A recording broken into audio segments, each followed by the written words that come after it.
There is a persistent friction surrounding the Philippine diaspora. Millions leave the country for work, but when they voice an opinion on local politics, they are often told to stay out of it, to mind their own business. The insult usually takes a specific form. Ano ang ambag mo? What is your contribution? It's a question built on the assumption that if you don't live in the country and pay direct local income tax, you provide no economic value to the state, and therefore forfeit your right to a political voice.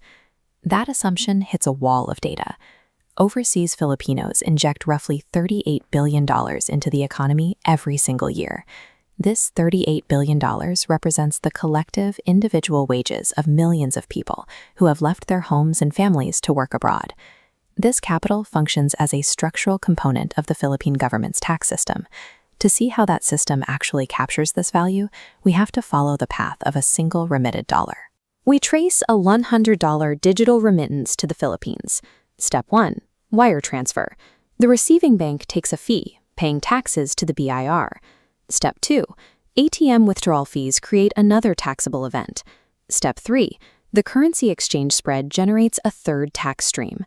Before the family has even spent a cent on basic needs, the Philippine government has already extracted 3 layers of revenue simply from the friction of money entering the country. Now that money enters the retail economy. The family is armed with local currency and begins their daily spending. This is where value-added tax, or VAT, takes over. It is a consumption tax baked into the price of almost every good and service in the country. When that family buys groceries or eats at a restaurant, they pay VAT. The businesses collect this percentage and remit it to the government. Transportation adds another layer. Every liter of gas and every transport fare includes a portion of VAT that goes directly to the treasury.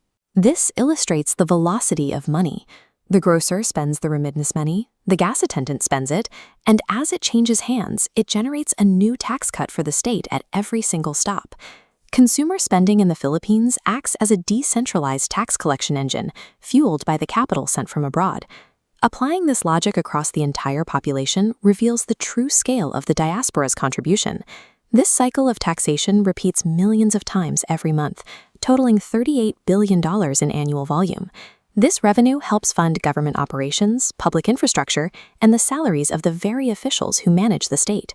The domestic economy relies on this external capital to maintain its liquidity, powered by citizens who often left because the local system couldn't offer them a living wage. This brings us back to the question, ano ang ambag mo? Overseas Filipinos provide the liquidity that powers the national tax engine. Dismissing their political voice based on direct income tax alone overlooks the fundamental mechanics of the economy they help sustain.